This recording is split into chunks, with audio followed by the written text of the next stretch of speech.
한국 정부가 자국민 교육을 잘 시켜야 합니다. 캄보디아 총리의 이 한마디. 330명. 단 한 달 사이 캄보디아에서 실종된 한국인의 숫자입니다. 4,300억 원. 한국이 캄보디아에 쏟아부은 원조금입니다.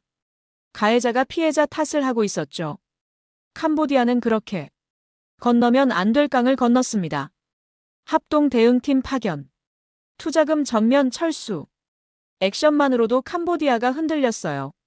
총 한 방 쏘지 않고 전쟁 한 번 하지 않고 한 나라를 무릎 꿇렸습니다. 도대체 무슨 일이 벌어지고 있는 걸까요? 이야기 시작하기 전에 좋아요와 구독 버튼 가볍게 한번 눌러주시면 저 감동 이야기 서은비에게 정말 따뜻한 격려가 됩니다. 지금 어디에서 이 영상을 시청하고 계신지 아래 댓글에 나눠주세요. 왜 하필 한국인이었을까요? 왜 지금이었을까요? 결국 터질 게 터졌습니다. CIA 안보분석관으로 22년 캄보디아 데이터를 보는 순간 저는 알았죠. 이 나라는 이미 범죄 국가로 진화했다. 그리고 2025년 10월, 제 예측은 현실이 됐습니다. 저는 닉 헌터입니다. 미국 출신이고요. 22년간 CIA에서 국제 안보와 분쟁을 분석했습니다. 지금은 워싱턴에서 독립 컨설턴트로 일하고 있죠. 제가 다루는 건 숫자와 패턴입니다. 감정이 아니라 데이터로 세상을 읽는 사람이에요. 그런 제가 10월 어느 날 아침 뉴스를 보다가 숨을 멈췄습니다. 캄보디아 프놈펜 외곽.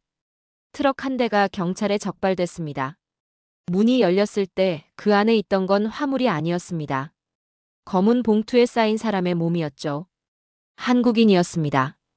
이미 숨이 끊긴 상태였습니다. 저는 화면을 멈추고 다시 봤습니다. 틀림없었습니다. 이건 단순한 범죄가 아니었어요. 같은 날 캄보디아 전역에서 한국인 실종 신고가 쏟아졌습니다. 10월 한 달 동안만 330건이 넘었죠. 20대, 30대 젊은이들이었습니다. SNS에서 해외 취업 공고를 보고 건너간 사람들이었어요. 월급 500만 원, 숙식 제공, 비자 지원이라는 달콤한 문구에 이끌려 비행기에 올랐던 거죠. 도착한 건 지옥이었습니다. 그들은 창문 없는 건물에 감금됐습니다. 여권을 빼앗겼고요. 휴대폰도 압수당했습니다. 강제로 보이스피싱 업무를 시켰죠. 하루 18시간씩 한국에 전화를 걸어 노인들을 속이는 일이었습니다. 거부하면 폭행당했어요. 탈출을 시도하면 더 심한 일을 당했습니다. 저는 CIA 시절 수많은 인신매매 사건을 분석했습니다. 하지만 이 규모는 달랐어요. 이건 조직 범죄가 아니었습니다. 국가 단위로 작동하는 시스템이었죠. 현지 수사당국 추정으로는 캄보디아 내 보이스피싱과 인신매매 조직원이 약 2만 명이었습니다. 2만 명이요. 작은 도시 하나 규모입니다. 그들은 경찰의 눈을 피해 움직이는 게 아니었습니다. 경찰과 함께 움직이고 있었죠. 저는 제 오래된 데이터베이스를 열었습니다. 캄보디아 폴더를 클릭했어요. 파일이 화면에 펼쳐졌습니다. 빨간색 경고가 가득했습니다. 투명도 하락, 인신매매 지수 상승, ODA 급증, 불법 조직 확대. 모든 지표가 같은 방향을 가리키고 있었습니다. 이 나라는 이미 몇 년 전부터 무너지고 있었던 거죠. 그런데 아무도 막지 않았습니다. 아니, 누군가는 오히려 돈을 퍼부었습니다. 한국이었습니다. 저는 숫자를 다시 확인했습니다. 2023년 한국의 데캄보디아 공적 개발 원조는 2,100억 원이었습니다. 2025년에는 4,300억 원으로 뛰었죠. 2배가 넘게 증가한 겁니다. 단 2년 만에요. 왜일까요? 캄보디아는 OECD 투명성 평가에서 168개국 중 162위였습니다. 거의 꼴찌죠. 부패 지수는 최악이었고요. 법치는 사실상 무너져 있었습니다. 그런 나라에 한국은 왜 그토록 많은 돈을 보냈을까요? 저는 CIA 요원으로 20년 넘게 일하면서 이런 규모의 국가형 납치 사업은 처음 봤습니다. 돈과 권력과 범죄가 이렇게 정교하게 얽힌 구조는 드물었어요. 그날 밤 저는 JTBC 뉴스를 봤습니다. 캄보디아 현지 취재 영상이 나왔어요. 기자가 포착한 건 텅 빈 거리였습니다. 며칠 전까지만 해도 사람들로 붐볐던 건물이 순식간에 비었죠. 조직원들이 야반도주한 겁니다. 한국 정부가 움직이기 시작했다는 소식이 퍼지자 그들은 도망친 거였습니다. AP통신과 BBC도 보도했습니다. 한국인을 표적으로 삼은 조직적 범죄, 캄보디아 당국의 방관, 국제사회의 침묵 같은 헤드라인이 전 세계로 퍼졌습니다. 저는 화면 속 한국 외교부 브리핑을 지켜봤습니다. 담당자는 냉정하게 말했죠. 대한민국 국민의 생명과 안전을 지키기 위해 모든 수단을 동원할 것입니다. 그 문장이 제 머릿속에 남았습니다. 모든 수단. 외교적 수사가 아니었어요. 선전포고였습니다. 저는 노트에 적었습니다. 그들은 한국인을 낚았다. 미끼는 취업, 결과는 감금. 그리고 배후엔 돈이 있다. 피냄새가 섞인 공적자금. 그것이 바로 ODA였습니다. 한국이 선의로 보낸 원조금이 부패한 권력자들의 주머니로 들어갔고요. 그 돈은 다시 범죄 조직의 자금으로 흘러들어갔습니다. 결국 그 돈으로 한국인을 납치하고 감금한 거죠. 아이러니했습니다. 도움을 주려던 손이 칼이 되어 돌아온 겁니다. 저는 데이터를 다시 정리했습니다. 캄보디아의 ODA 사업 중 약 40%가 불명확한 기관에 재분배됐다는 현지 NGO 보고서가 있었어요. 투명성은 제로였습니다. 감독도 없었죠. 돈은 그냥 사라졌습니다. 그리고 그 돈이 사라진 시기와 인신매매 사건이 급증한 시기가 정확히 일치했습니다. 우연이 아니었습니다. 저는 화면을 끄고 창밖을 봤습니다. 워싱턴의 밤은 고요했어요. 하지만 지구 반대편 캄보디아에선 지금도 누군가 갇혀 있을 겁니다. 한국으로 돌아가고 싶다고 살려달라고 비명을 지르고 있을 거예요. 저는 그때 몰랐습니다. 이 사건이 한국을 전 세계가 주목하게 만들 줄은요. 그리고 그날 한국에선 폭풍이 일고 있었습니다. 청와대 국민청원 게시판에는 캄보디아 즉시 여행 금지 국가 지정하라는 청원이 하루 만에 50만 명을 넘어섰습니다. 댓글에는 분노와 절망이 뒤섞여 있었죠. 피해자 가족들이 기자회견을 열었습니다. 한 어머니가 떨리는 목소리로 말했어요. 제 아들은 한 달째 연락이 끊겼습니다. 마지막 통화에서 살려달라고 했어요. 제발 우리 아이를 찾아주세요. 그 영상은 순식간에 확산됐습니다. 한국 사회 전체가 들끓기 시작했죠. 그런데 더 충격적인 사실이 드러났습니다. 10월에 신고된 330건, 이건 빙산의 일각이었습니다. 경찰청이 뒤늦게 발표한 자료에 따르면 지난 2년간 캄보디아에서 행방불명된 한국인은 최소 800명이 넘었습니다. 대부분 20대에서 30대 청년들이었어요. 그들은 돌아오지 않았습니다. 가족들은 현지 경찰에 수십 번 신고했지만 답이 없었죠. 한국 대사관도 개인 실종 사건이라며 적극적으로 나서지 않았습니다. 결국 가족들은 포기했고요. 사건은 묻혔습니다. 지금에야 드러난 겁니다. 그 숨겨진 숫자들이요. 저는 그 통계를 보면서 손에 힘이 들어갔습니다. 800명. 이건 단순한 실종이 아니었어요. 조직적 사냥이었습니다. 저는 다시 데이터로 돌아갔습니다. 감정이 아닌 패턴으로 이 사건을 봐야 했어요. CIA 시절, 저는 멕시코 카르텔의 인신매매 루트를 분석한 적이 있습니다. 당시 피해자는 연간 500명 정도였어요. 그것도 미국, 멕시코, 중남미 전역을 합친 숫자였죠. 그런데 캄보디아는 달랐습니다. 단일 국가에서 단일 국적을 표적으로 2년 만에 800명 이상. 이건 카르텔보다 효율적이었어요. 왜 이렇게 시스템화됐을까요? 저는 캄보디아의 법적 구조를 다시 살펴봤습니다. 이 나라는 외국인 노동자에 대한 보호장치가 사실상 없었어요. 고용계약서 위조가 가능했고요. 경찰 신고도 무용지물이었습니다. 뇌물만 주면 모든 게 묵인됐죠. 게다가 지리적으로도 완벽했습니다. 태국, 베트남, 라오스와 국경을 맞대고 있어서 도주가 쉬웠어요. 피해자를 다른 나라로 옮기는데 1시간이면 충분했습니다. 법적 허점, 지리적 이점, 부패한 권력. 이 세 가지가 결합되면서 캄보디아는 범죄자들의 천국이 된 겁니다. 그럼 왜 한국인이었을까요? 저는 또 다른 파일을 열었습니다. 한국인 피해자 프로필 분석 자료였어요. 대부분이 20대 후반에서 30대 초반, 대졸 이상 학력, 그리고 취업 준비생이거나 이직을 준비하는 사람들이었습니다. 공통점이 있었죠. 절박했다는 겁니다.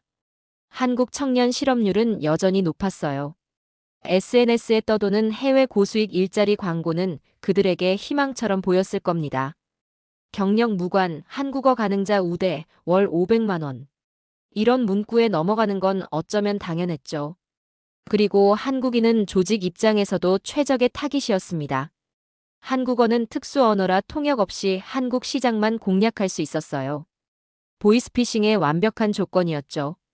게다가 한국은 경제 규모가 크고 노인 인구가 많아서 사기 성공률이 높았습니다. 저는 냉정하게 결론 내렸습니다. 한국인은 상품이었다. 가장 효율적인 범죄 도구였다. 그 생각이 들자 분노가 치밀어 올랐습니다. 하지만 저는 감정을 눌렀어요. 지금 필요한 건 증거였습니다. 저는 ODA 자금 흐름도를 다시 펼쳤습니다. 4,300억 원의 행방을 추적하기 시작했죠. 공식 발표로는 인프라 건설, 교육 지원, 보건 사업에 쓰였다고 했습니다. 하지만 실제 집행 내역을 보면 중간 단계가 불투명했어요. 한국 정부에서 캄보디아 정부로 보낸 돈이 민간 외주 업체로 흘러갔고요. 그 업체들의 실체는 확인되지 않았습니다. 결국 돈은 증발했습니다. 서류상으로만 집행됐죠. 그 돈이 어디로 갔는지는 명확했습니다. 범죄 조직의 운영 자금, 경찰 매수 비용, 시설 확장 예산. 한국이 보낸 선의의 돈이 악의 연료가 된 겁니다. 저는 CIA 요원으로 20년을 일하면서 수많은 예산 보고서를 봤습니다. 하지만 이건 달랐어요. 이건 숫자의 살인이었습니다. 돈은 총보다 조용히 사람을 죽입니다. 저는 모니터를 끄고 자리에서 일어났습니다. 밤은 깊어졌지만 잠이 오지 않았어요. 한국이 이제 어떻게 움직일지 저는 예측할 수 있었습니다. 그들은 가만히 있지 않을 겁니다. 절대로요. 한국 정부는 움직였습니다. 빨랐어요. 10월 중순 외교부는 긴급 브리핑을 열었습니다. 발표 내용은 간결했죠. 캄보디아 보코 마운틴, 포이펫, 바벳 지역에 대한 즉각적인 여행 금지 권고를 발령합니다. 해당 지역 체류 중인 국민은 즉시 대피해 주시기 바랍니다. 저는 워싱턴에서 그 브리핑을 실시간으로 지켜봤습니다. 화면 속 외교부 대변인의 표정은 단호했어요.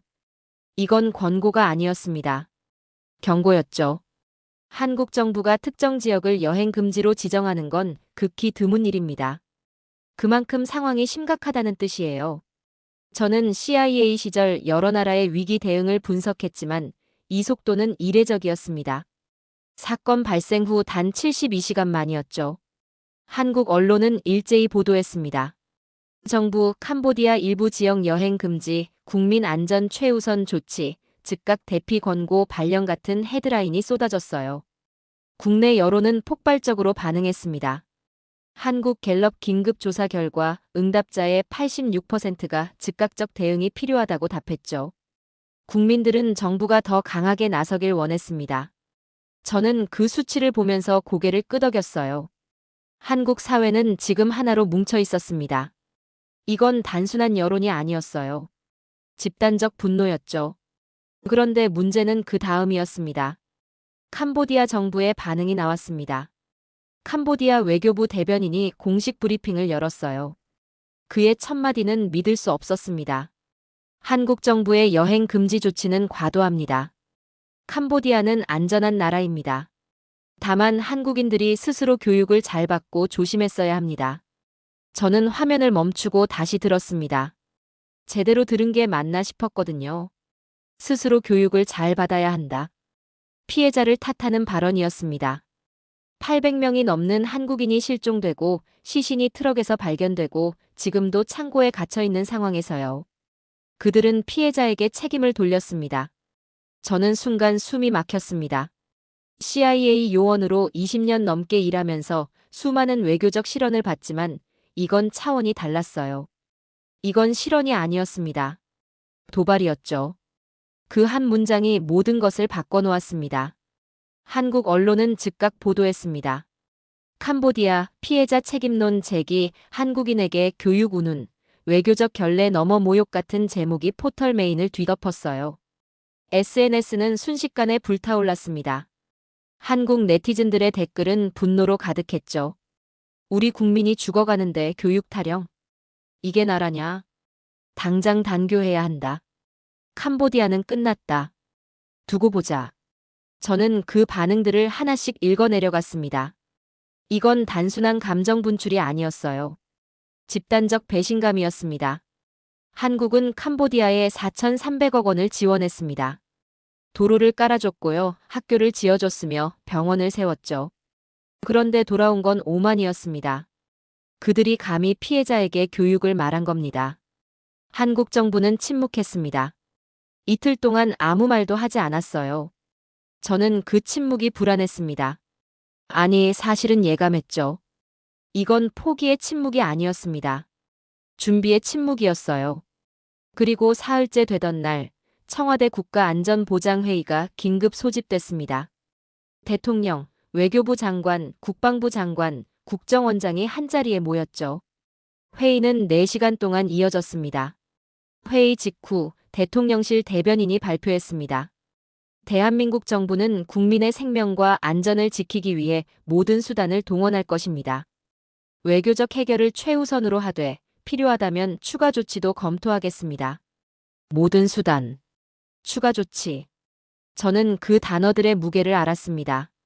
이건 외교 용어가 아니었어요. 작전 예고였습니다. CNN은 즉각 보도했습니다.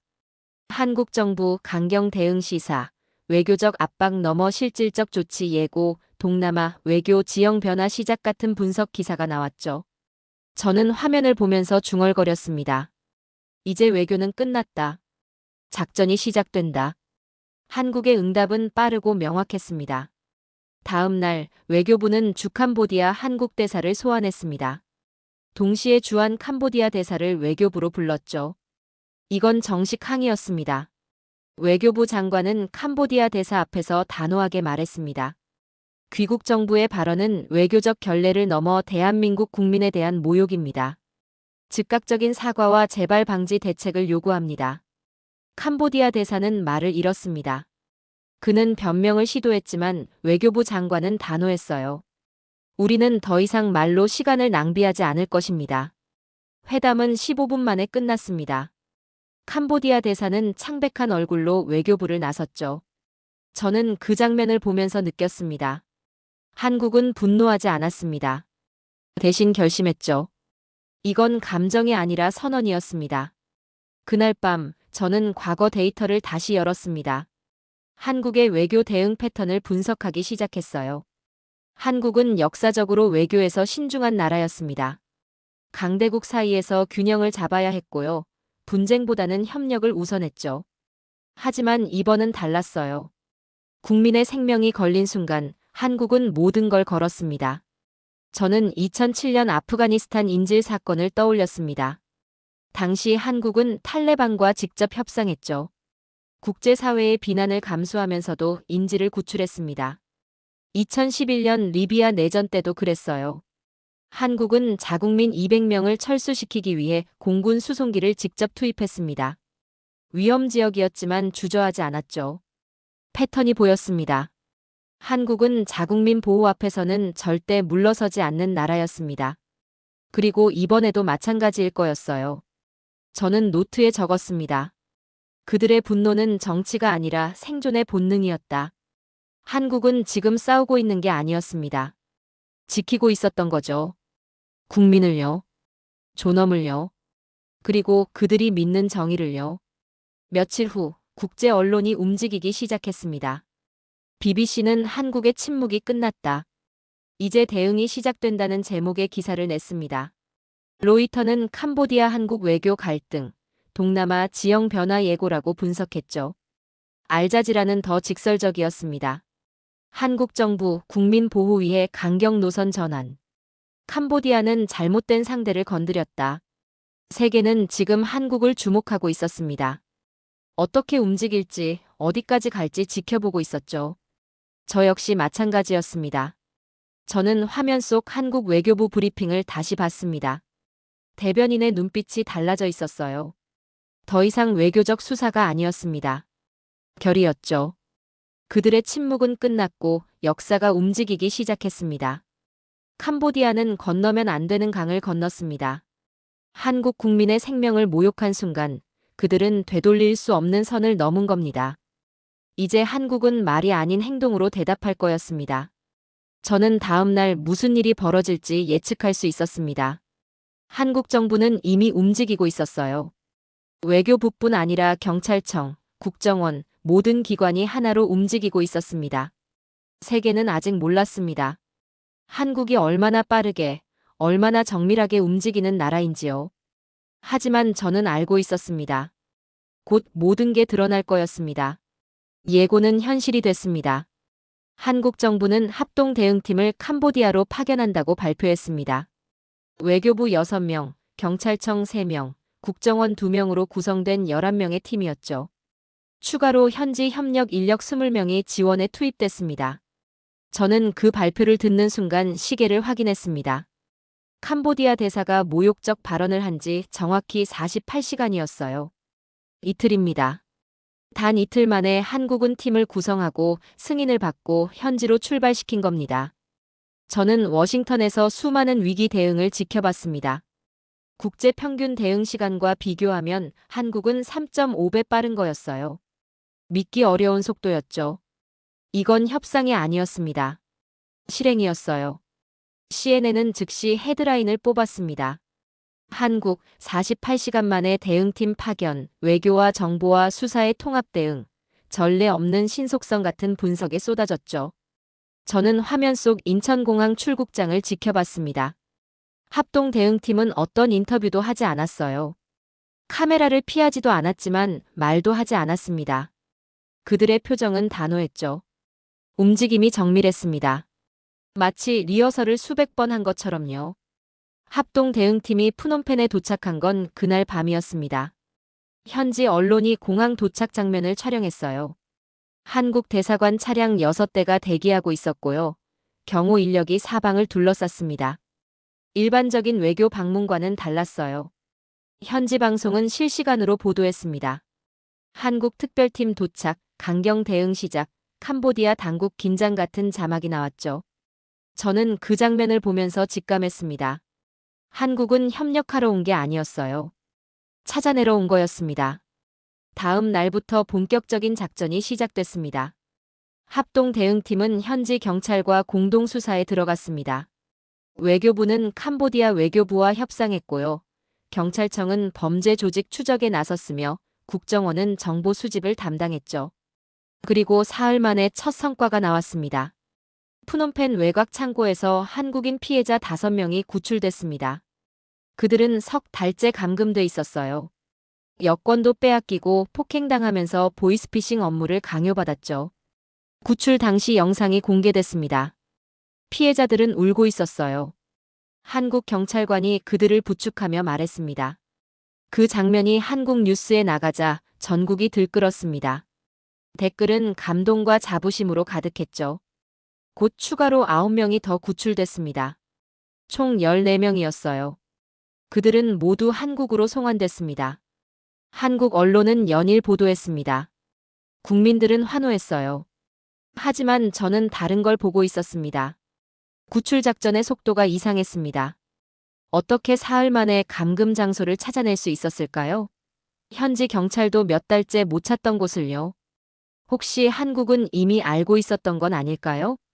아니면 캄보디아 정부나 경찰들은 아예 이런 범죄에 대해 가담하거나 손을 놓고 있는 것 아닐까요?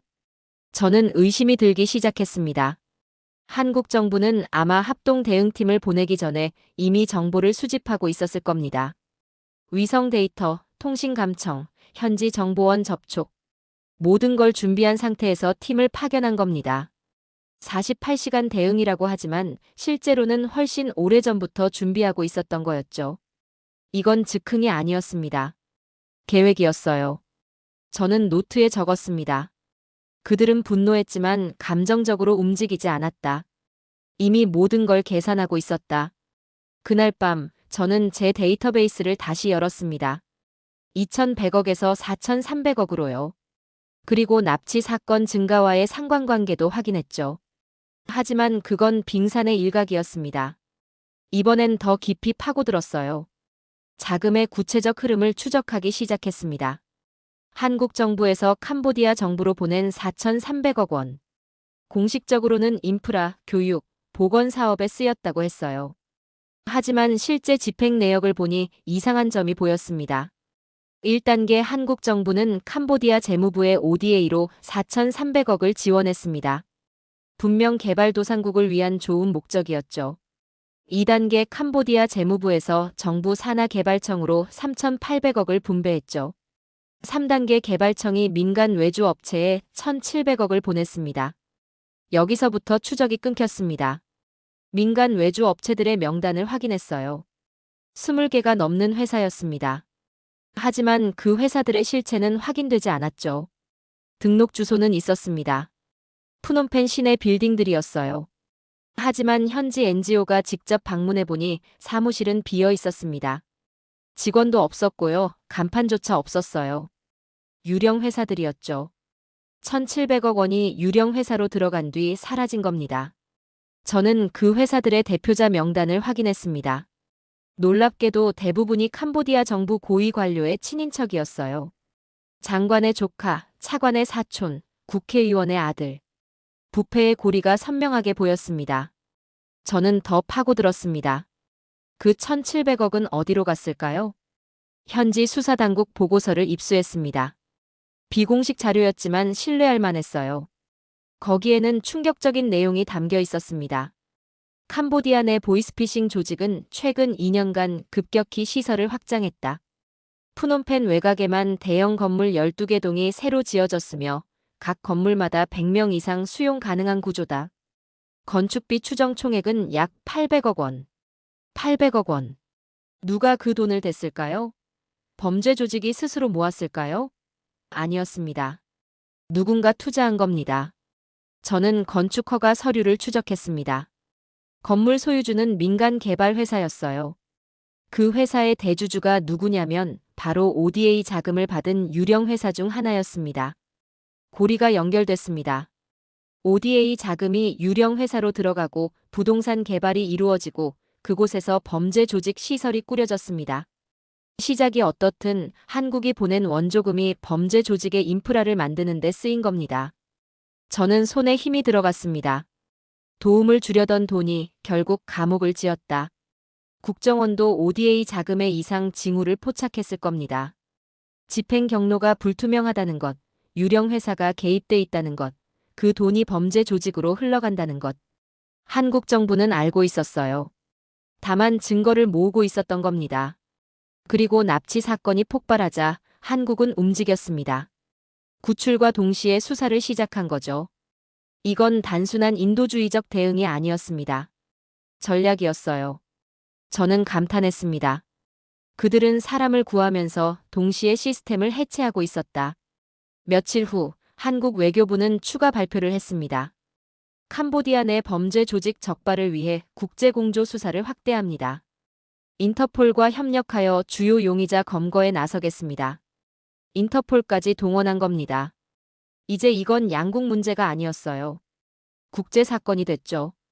저는 화면을 보면서 한국의 전략이 보였습니다. 3가지 축이었습니다. 첫째, 외교적 압박. 캄보디아 정부에 책임을 묻고 협력을 강제했죠. 둘째, 직접 구출.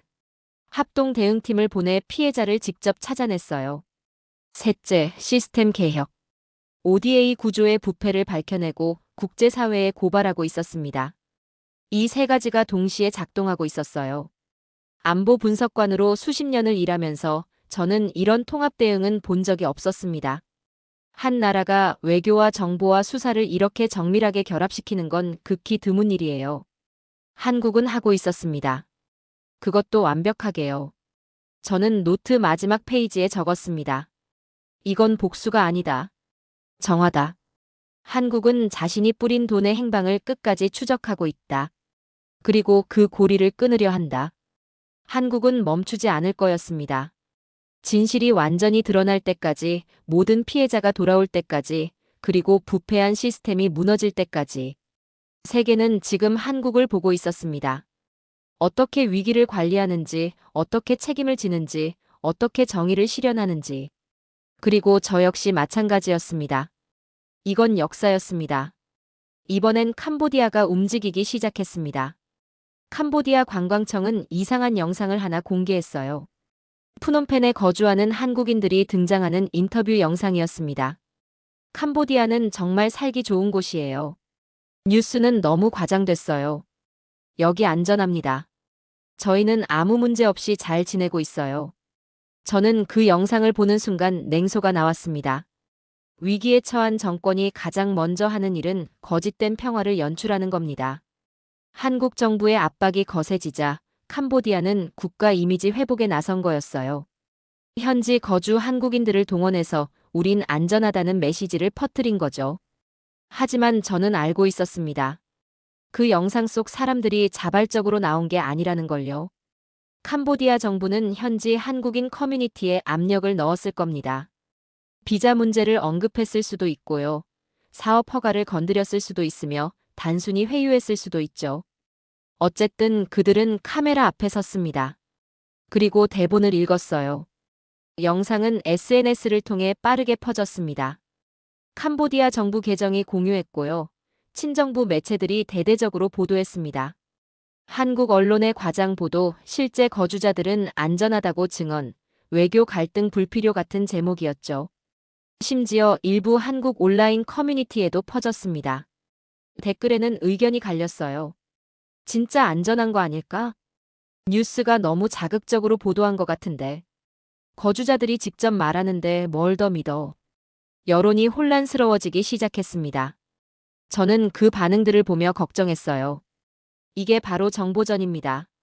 진실을 가리고 의심을 심고 여론을 분열시키는 거죠. 캄보디아는 조악하지만 효과적인 전략을 쓰고 있었습니다. 하지만 진실은 숨길 수 없었습니다. 한국 언론사 취재팀이 캄보디아 현지에 있었어요. 그들은 홍보 영상이 나온 바로 그 지역을 취재했습니다. 결과는 충격적이었죠. 영상 속에서 안전하고 평화롭다던 거리는 텅 비어 있었습니다. 며칠 전까지만 해도 사람들로 붐볐던 건물들이 갑자기 비었어요. 한국 기자가 카메라를 들고 건물 앞에 섰습니다. 여기가 보이스피싱 조직이 운영하던 건물입니다. 하지만 지금은 아무도 없습니다. 문이 잠겨 있고요. 내부는 텅 비어 있습니다. 카메라가 건물 내부를 비췄습니다. 책상과 의자가 어지럽게 널려 있었어요. 컴퓨터 모니터도 그대로 있었지만 본체는 사라졌죠. 급하게 도망간 흔적이었습니다. 기자가 계속 말했습니다. 한국 정부가 대응팀을 파견하고 강경 대응을 예고하자 조직원들이 야반도주한 것으로 보입니다. AP통신도 같은 장면을 포착했습니다. 대피령 후 캄보디아 범죄 조직 급속화해, 주요 거점 건물 12곳 폐쇄, 조직원들 태국 베트남 국경으로 도주 같은 보도가 나왔죠. BBC는 더 직설적이었습니다. 한국의 강경 대응이 캄보디아 범죄 생태계를 무너뜨리고 있다. 조직원들은 공포에 질려 도주 중이다. 저는 그 보도들을 보면서 느꼈습니다. 캄보디아는 평화를 연기하고 있었지만 현장은 패닉 상태였던 거죠. 홍보 영상과 실제 상황 사이에 거대한 간극이 있었습니다. 더 충격적인 사실이 드러났습니다. 캄보디아 현지 한국인 커뮤니티에서 이상한 글이 돌기 시작했어요. 한국 기자들의 취재 동선이 실시간으로 공유되고 있었습니다. JTBC 팀, 오늘 오후 3시 푸놈펜 외곽 이동 예정. KBS 취재진 내일 포이펫 지역 방문 계획. 조심하세요. 기자들이 여기저기 돌아다니고 있어요. 누군가 의도적으로 정보를 흘리고 있었던 겁니다. 한국 취재진이 위험 지역에 접근하지 못하도록 방해하려는 시도였죠. 심지어 일부 게시물에는 기자들의 숙소 위치까지 공유됐습니다. 저는 그 글들을 보며 분노가 치밀었어요. 이건 단순한 정보 공유가 아니었습니다. 협박이었죠. 취재를 막으려는 조직적 시도였어요. 캄보디아 당국이 개입했을 가능성이 높았습니다. 아니면 범죄 조직과 연결된 누군가였을 거예요. 한국 외교부는 즉각 대응했습니다. 주캄보디아 한국 대사관은 긴급 안전 공지를 냈어요.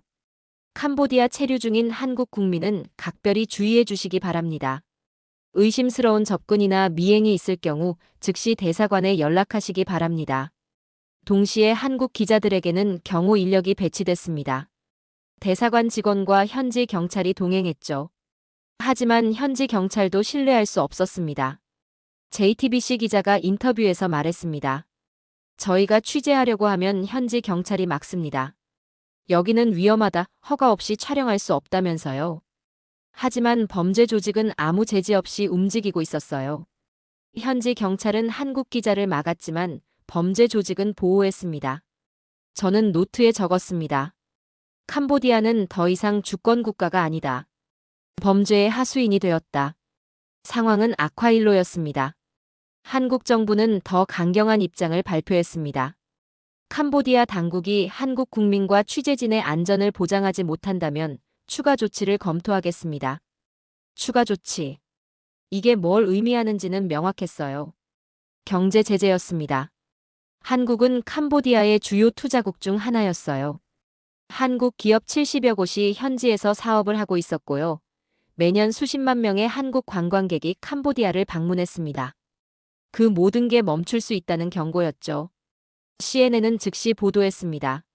한국 경제적 압박 카드 꺼내들어 캄보디아 경제 타격 불가피, 관광 투자 중단 시 연간 3조 원 손실 전망 같은 분석이 나왔어요. 캄보디아는 궁지에 몰렸습니다. 그런데 한국은 말만 한 게 아니었습니다. 실제로 움직였어요. 한국 정부는 외교정 보경제 자산을 통합해서 압박을 시작했습니다. 첫째, 외교적 고립. 한국은 아세안 국가들의 캄보디아 문제를 제기했어요. 영내 안보협력회의에서 인신매매 근절을 의제로 올렸습니다. 둘째, 정보 공개. 국정원이 수집한 자료를 일부 공개했어요. 캄보디아 고위 관료들의 부패 증거, ODA 자금 유용 내역, 범죄 조직과의 연결고리. 셋째, 경제 압박. 한국 기업들에게 투자 재검토를 권고했고요. 관광 경보를 최고 단계로 올렸으며 신규 ODA 집행을 전면 중단했습니다. 이 세 가지가 동시에 작동했습니다. 저는 안보 전문가로서 수많은 국가 간 분쟁을 분석했습니다. 하지만 이런 정교한 통합 압박은 처음 봤어요. 한국은 복수하지 않았습니다. 대신 시스템으로 응징했죠. 며칠 후 결과가 나타나기 시작했습니다. 캄보디아 환율이 흔들렸어요. 한국 투자 중단 소식에 시장이 반응한 겁니다. 관광업도 타격을 받았죠. 한국인 관광객이 사라지자 호텔과 식당들이 문을 닫기 시작했어요.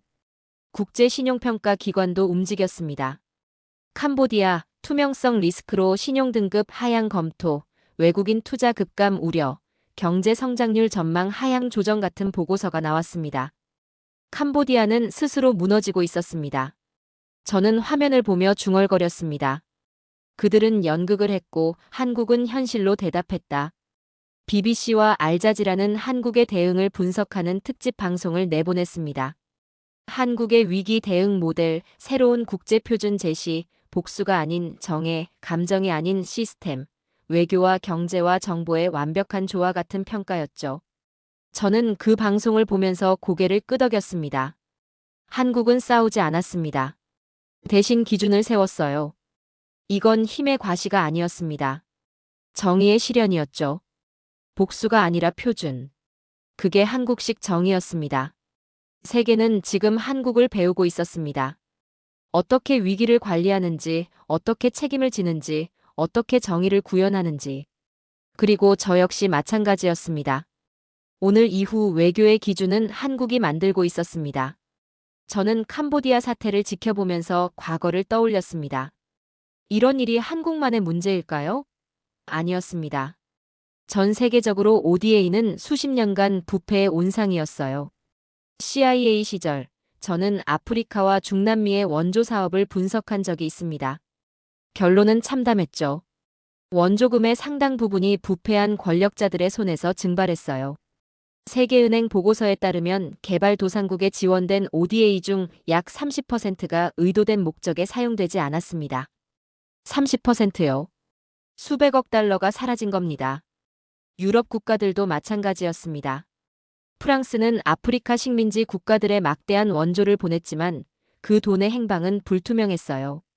독일도 중동 지역 지원에서 비슷한 문제를 겪었죠. 하지만 그들은 침묵했습니다. 문제를 알면서도 방치했어요. 왜일까요? 외교적 부담 때문이었습니다. 원조를 받는 나라를 자극하고 싶지 않았던 거죠. 국제관계가 복잡하게 얽혀 있었고요. 경제적 이익도 걸려 있었습니다. 결국 모두가 눈을 감았습니다. 한국만 달랐습니다. 한국은 문제를 직시했습니다. 한국 외교부는 긴급 기자회견을 열었어요. 발표 내용은 충격적이었습니다. 대한민국 정부는 ODA 구조 개편 및 투명성 강화 방안을 마련했습니다. 이번 캄보디아 사태를 계기로 원조 시스템 전반을 재검토하겠습니다. 구체적 내용이 공개됐습니다. 첫째, 실시간 모니터링 시스템 구축. 모든 ODA 사업에 GPS 추적과 블록체인 기술을 도입해서 자금 흐름을 투명하게 관리하겠다는 거였죠.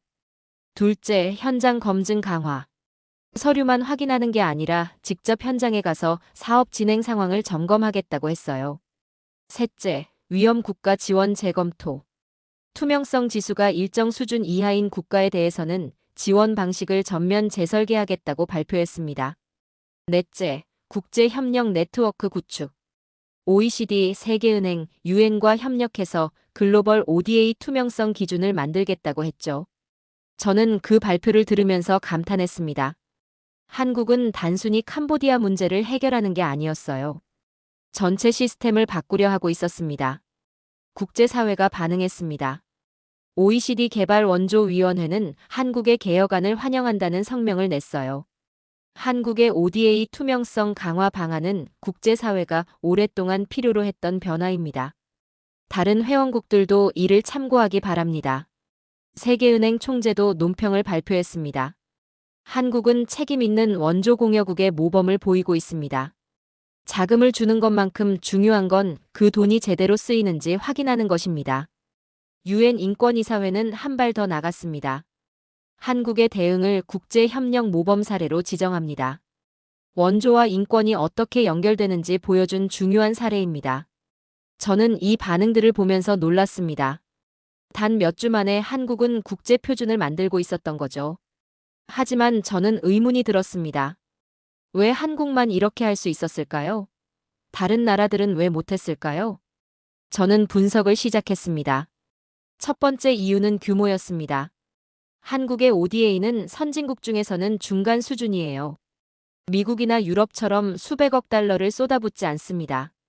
그래서 오히려 관리가 가능했죠. 두 번째는 속도였습니다. 한국은 의사결정이 빨랐어요. 관료주의가 상대적으로 적었고요.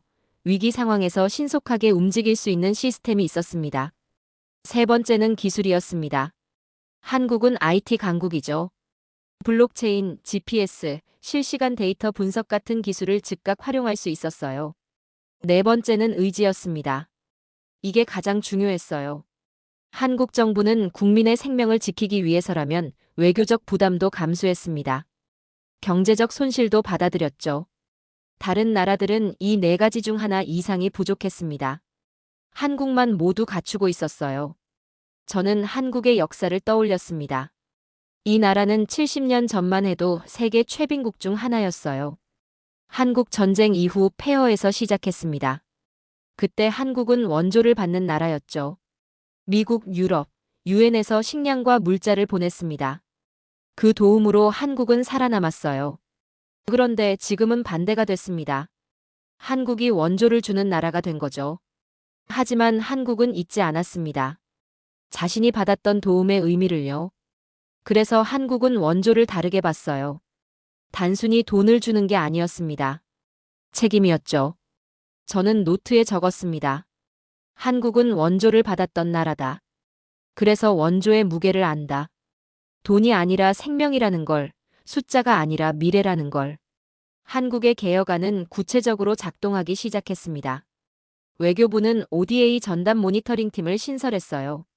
30명 규모의 전문가 집단이었습니다. 이들은 모든 지원 사업을 실시간으로 추적했죠. 블록체인 기반 자금 관리 시스템도 도입됐습니다. 한국에서 출발한 돈이 어디를 거쳐 최종적으로 어디에 쓰였는지 모든 거래가 기록됐어요. 위조나 조작이 불가능했습니다. 현장 검증팀도 파견됐습니다. 분기마다 직접 현지를 방문해서 사업 진행 상황을 확인했죠. 학교가 제대로 지어졌는지, 병원이 실제로 운영되는지, 도로가 완공됐는지. 투명성이 확보되지 않는 국가에는 지원 방식을 바꿨습니다. 현금 지원 대신 현물 지원으로 전환했어요. 직접 물자를 보내고 한국 기업이 시공하며 한국 전문가가 관리하는 방식이었죠. 이 모든 게 단 몇 주 만에 결정됐습니다. 아세안 국가들이 반응했습니다. 베트남은 즉각 협력을 제안했어요. 한국의 투명성 시스템을 도입하고 싶습니다. 우리도 원조를 제대로 관리하고 싶어요. 필리핀도 손을 내밀었습니다. 한국과 공동으로 반부패 모니터링 시스템을 구축하고 싶습니다. 태국, 인도네시아, 말레이시아도 관심을 보였죠. 한국은 긍정적으로 답했습니다. 그리고 아세안 6개국과 함께 안전협력 네트워크를 구축하기로 합의했어요. 국민 안전, 원조 투명성, 범죄 조직 근절. 이 세 가지를 공동 목표로 설정했습니다. 협약 서명식이 열렸어요. 각국 외교장관들이 모였죠. 한국 외교부 장관이 말했습니다. 우리는 과거의 실수를 반복하지 않겠습니다. 원조는 희망이어야 하지 재앙이어서는 안 됩니다. 저는 그 장면을 보면서 감동했습니다. 한국은 위기를 기회로 바꾸고 있었습니다. 저는 워싱턴 사무실에 앉아 지난 몇 주를 정리했습니다. 한국이 보여준 건 단순한 위기 대응이 아니었습니다. 패러다임의 전환이었어요. 다른 나라들은 원조를 외교 수단으로 봤습니다. 영향력 확대, 경제적 이익, 정치적 우위. 그게 목적이었죠. 하지만 한국은 달랐습니다. 원조를 책임으로 봤어요. 돈을 준 이상 끝까지 확인하고 잘못됐으면 바로잡으며 문제가 생기면 해결하는 것. 그게 한국식 원조였습니다. 세계은행 자료를 보니 전 세계 ODA 규모는 연간 2천억 달러가 넘었습니다. 그중 얼마나 제대로 쓰이고 있을까요? 아마 절반도 안 될 거예요. 한국이 만든 기준이 확산된다면 수백억 달러가 본래 목적에 쓰일 수 있습니다. 수백만 명의 생명을 구할 수 있죠. 저는 노트 마지막 페이지에 적었습니다. 한국은 자신이 뿌린 돈을 추적했다. 실수를 인정했다. 그리고 시스템을 바꿨다. 이게 진짜 책임이다. CNN이 특집 방송을 내보냈습니다. 한국, ODA의 새로운 표준을 제시하다. 투명성과 책임. 원조의 미래를 바꾸는 나라, 세계가 한국을 따라 배우기 시작했다 같은 제목이었어요. BBC도 심층 분석을 내놨습니다. 한국의 ODA 개혁, 국제개발 협력의 전환점이 될 것, 받는 나라에서 주는 나라로, 그리고 책임지는 나라로 같은 평가였죠. 저는 그 방송들을 보면서 확신했습니다. 이건 끝이 아니었습니다. 시작이었어요. 한국이 세운 기준은 이제 국제사회의 표준이 될 겁니다. 다른 나라들도 따라올 거예요. 그리고 전 세계 원조 시스템이 조금씩 바뀔 겁니다. 그 변화의 중심에 한국이 있었습니다. 원조를 받았던 나라가 이제 원조의 기준을 만들고 있었습니다. 캄보디아가 흔들리기 시작했습니다. 한국 정부가 중대 발표를 했어요. 캄보디아에 진출한 한국 기업들에게 투자 재검토를 권고합니다. 현지 안전이 보장되지 않는 상황에서 무리한 사업 확장은 자제해 주시기 바랍니다. 외교부 대변인의 목소리는 차분했지만 그 의미는 명확했습니다. 철수하라는 거였죠. 한국 기업들은 즉각 반응했습니다.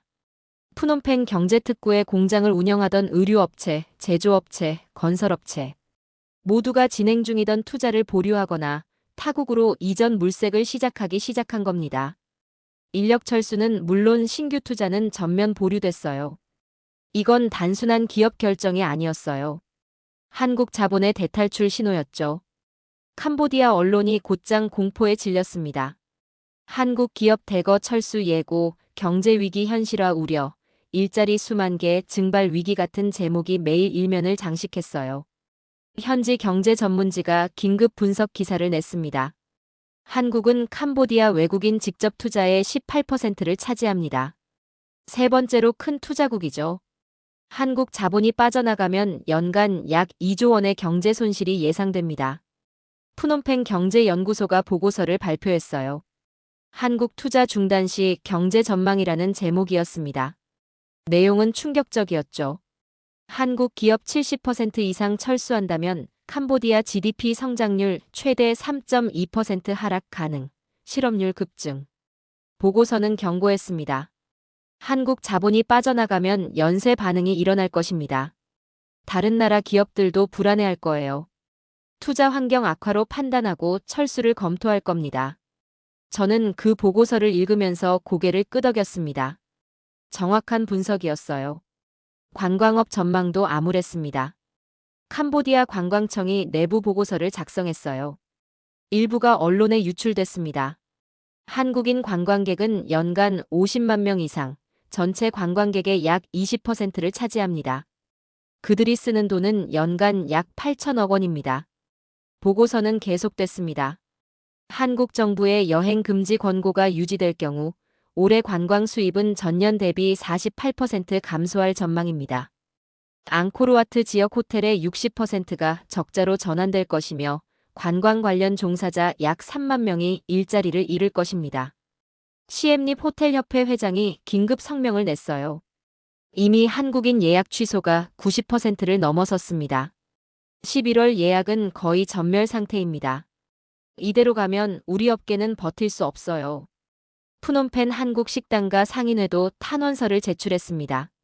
한국인 손님이 사라졌습니다. 매출이 80% 급감했어요. 정부가 빨리 해결해주지 않으면 우리는 문을 닫아야 합니다. 공포가 확산되고 있었습니다. 국제 신용평가 기관들이 움직였습니다. 무디스가 특별 보고서를 냈어요. 캄보디아 경제 전망 재검토 한국 자본 이탈 영향 분석. 보고서는 냉정했습니다. 한국과의 외교 갈등이 장기화될 경우 캄보디아 신용등급 하향 조정이 불가피합니다. 투자 감소, 관광 수입 급감, 국가 신뢰도 하락이 복합적으로 작용할 것입니다. 피치도 비슷한 내용을 발표했죠. 캄보디아를 부정적 관찰 대상으로 지정합니다. 향후 3개월 내 추가 평가를 진행할 예정입니다. 스탠더드 앤 푸어스는 더 직설적이었어요. 한국은 캄보디아의 핵심 경제 파트너입니다. 이 관계가 무너지면 캄보디아 경제는 심각한 타격을 받을 것입니다. 저는 이 보고서들을 보면서 분석했습니다. 아직 실제 붕괴는 일어나지 않았어요. 하지만 전망만으로도 충분했습니다. 공포가 시장을 움직이고 있었죠. 다른 나라들도 반응하기 시작했습니다. 일본 정부가 조심스럽게 입장을 밝혔어요. 캄보디아 상황을 예의주시하고 있습니다. 우리 국민의 안전도 검토 중입니다. 직접적 표현은 아니었지만 신호는 명확했죠. 일본도 문제를 인식하고 있다는 겁니다. 싱가포르 투자청이 내부 보고서를 돌렸어요. 내용이 외신에 흘러나왔습니다. 캄보디아 투자 프로젝트 승인을 잠정 보류합니다. 한국 사태 추이를 지켜본 후 재검토하겠습니다. 호주 외교부도 여행 경보를 상향 조정했습니다. 캄보디아 일부 지역 여행 시 각별히 주의하시기 바랍니다. 유럽 기업들도 관망세로 돌아섰어요. 독일 자동차 부품 업체가 캄보디아 공장 신설 계획을 연기했습니다. 프랑스 유통업체도 진출을 보류했죠. 한국만의 문제가 아니었습니다. 국제사회 전체가 캄보디아를 의심하기 시작한 겁니다. 환율이 반응했습니다. 캄보디아는 자국 통화 리엘과 미국 달러를 함께 사용해요. 경제가 불안해지면 리엘 가치가 먼저 흔들리죠. 바로 리엘 환율이 움직이기 시작했습니다. 달러당 4,100리엘에서 4,180리엘로 떨어졌어요. 일주일 만에 약 2% 하락한 겁니다. 현지 환전소 주인이 인터뷰에서 말했습니다. 사람들이 리엘을 팔고 달러를 사려고 합니다. 다들 불안해하고 있어요. 이 상황이 계속되면 리엘 가치는 더 떨어질 겁니다. 캄보디아 중앙은행이 긴급 성명을 냈어요. 통화 가치는 안정적입니다. 국민 여러분은 불필요한 환전을 자제해 주시기 바랍니다. 하지만 시장은 반응하지 않았습니다. 환율은 계속 흔들렸어요. 증권시장도 마찬가지였습니다. 푸놈펜 증권거래소 주가지수가 일주일 만에 5% 하락했죠. 저는 데이터를 보면서 중얼거렸습니다. 시작됐다. 아직 본격적 붕괴는 아니지만 신호는 명확하다. 캄보디아 정부가 패닉 상태에 빠졌습니다. 재무부가 긴급 회의를 소집했어요. 장관, 차관, 중앙은행 총재가 모였습니다. 회의 후 대변인이 브리핑을 열었습니다. 경제는 안정적입니다. 한국과의 갈등은 조속히 해결될 것입니다. 하지만 목소리에 확신이 없었어요. 기자들의 질문 공세가 이어졌습니다. 한국 기업 철수를 막을 방안이 있습니까? 관광 수입 감소를 어떻게 보전할 겁니까? 신용 등급 하락을 막을 수 있습니까? 대변인은 명확한 답을 내놓지 못했습니다. 정부가 모든 대책을 강구하고 있습니다. 한국과 협상을 진행 중입니다. 곧 좋은 소식이 있을 것입니다. 공허한 말뿐이었죠. 현지 언론이 정부를 비난하기 시작했습니다. 캄보디아 최대 일간지가 사설을 실었어요. 정부의 오만이 경제를 망치고 있다. 한국 국민을 모욕한 대가를 우리 국민이 치르고 있다. 총리는 책임을 져야 한다. 경제 전문지도 비판적 기사를 냈습니다. 한국과 싸워서 뭐가 좋아졌나? 투자는 떠나고 관광객은 사라졌으며 신용 등급은 떨어지고 있다. 이게 정부가 원한 결과인가? SNS에서는 더 직설적 비난이 쏟아졌어요. 총리는 사퇴하라. 한국에게 사과해야 한다. 우리 경제를 살려야 한다. 여론이 들끓고 있었습니다. 캄보디아 총리가 긴급 회의를 소집했습니다. 외교부 장관, 재무부 장관, 관광청장, 투자청장이 모였어요. 회의는 3시간 동안 이어졌습니다. 회의 후 총리가 직접 나왔습니다. 그의 표정은 굳어 있었어요. 대한민국과의 관계는 우리에게 매우 중요합니다. 우리는 협력 의지를 가지고 있습니다.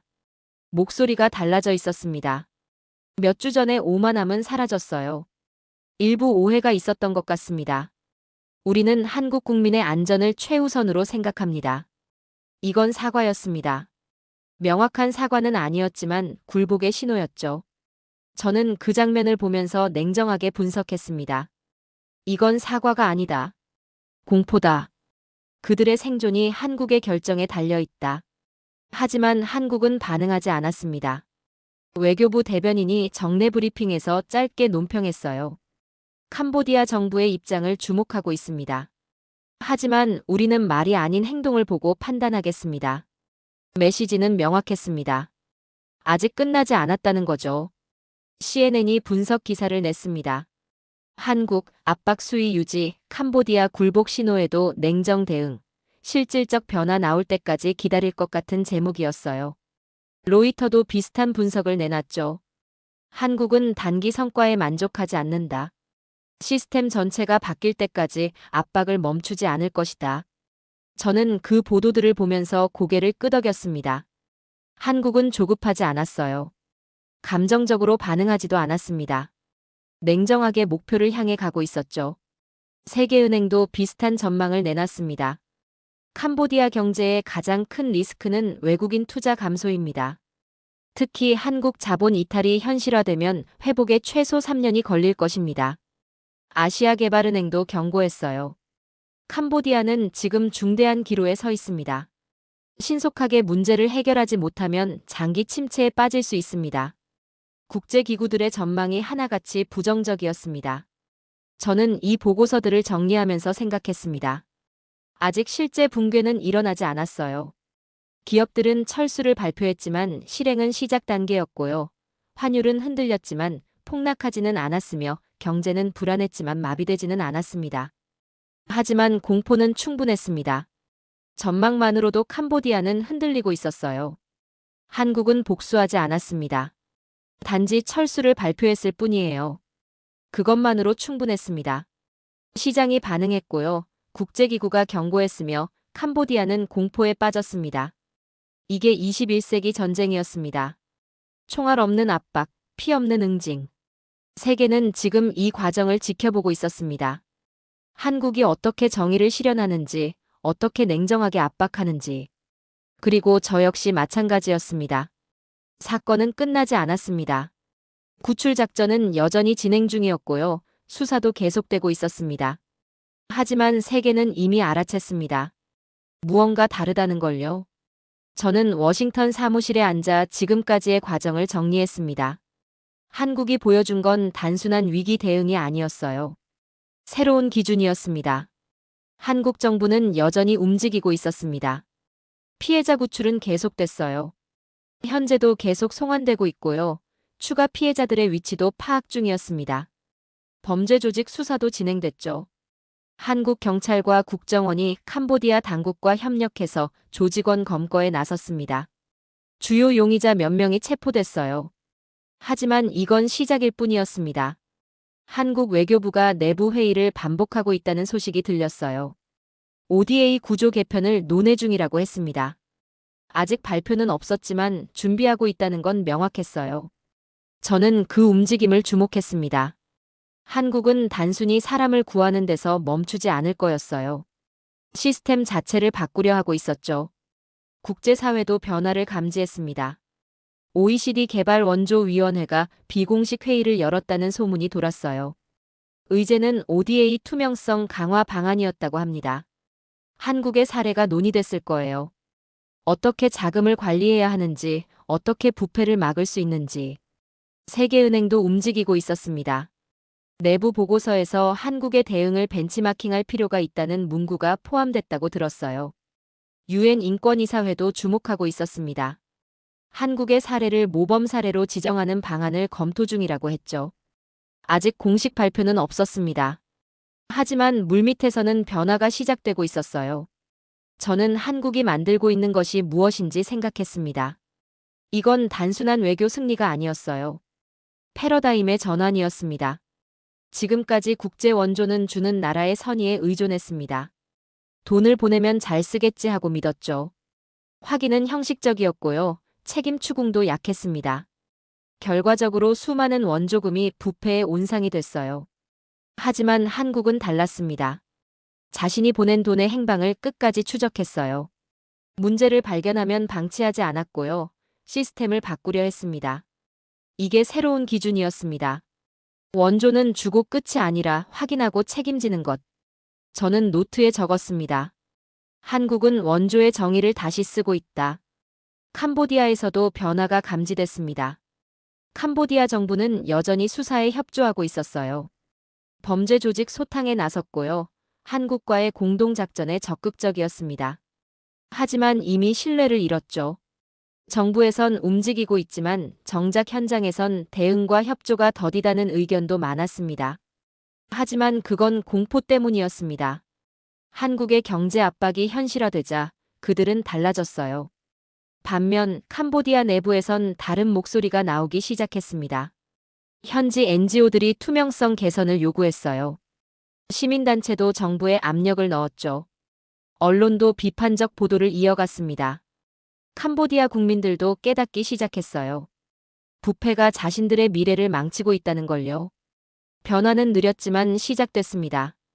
저는 아세안 국가들의 반응도 주목했습니다. 베트남이 조심스럽게 한국에 접근했다는 소식이 들렸어요. ODA 투명성 협력을 논의하고 싶다고 했답니다. 필리핀도 관심을 보였습니다. 한국의 모니터링 시스템을 배우고 싶다고 했죠. 태국과 인도네시아도 비슷한 신호를 보냈어요.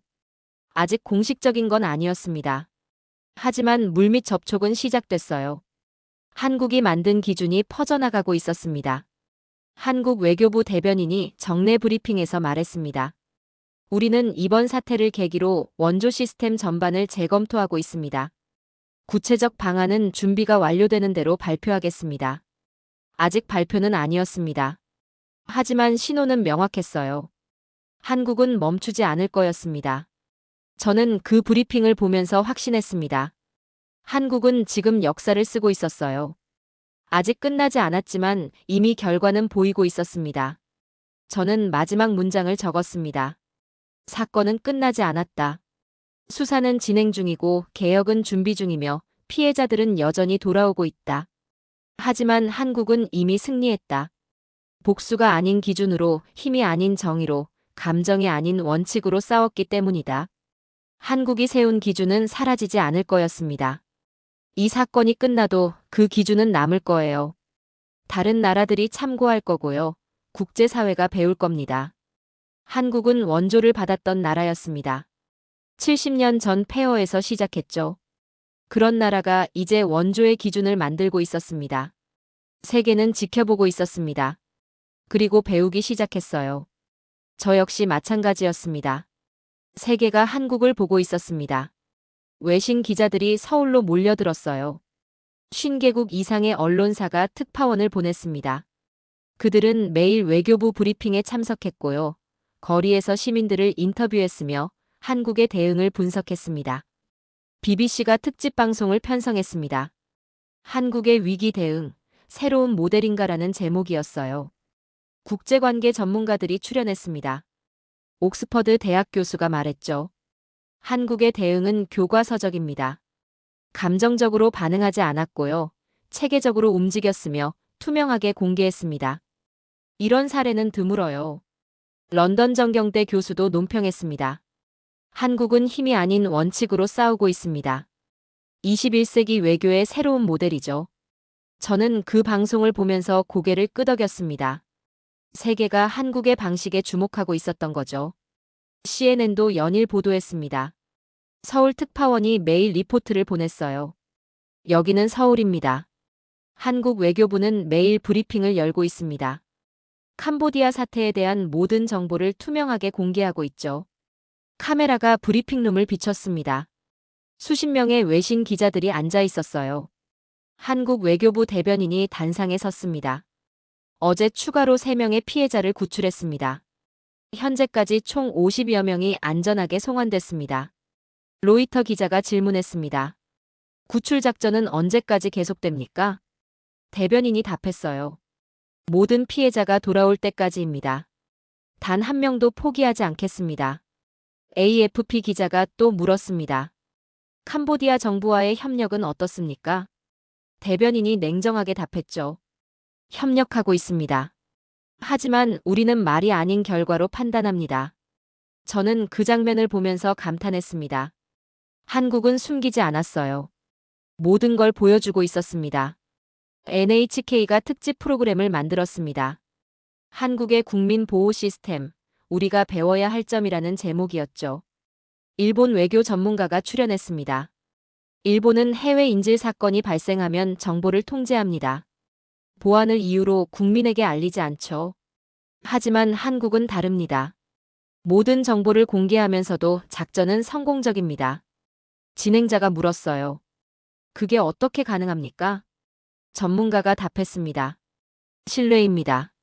한국 정부는 국민을 신뢰하고 국민도 정부를 신뢰합니다.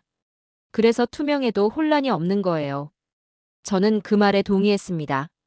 정확한 분석이었어요. 하지만 저는 다른 걸 보고 있었습니다.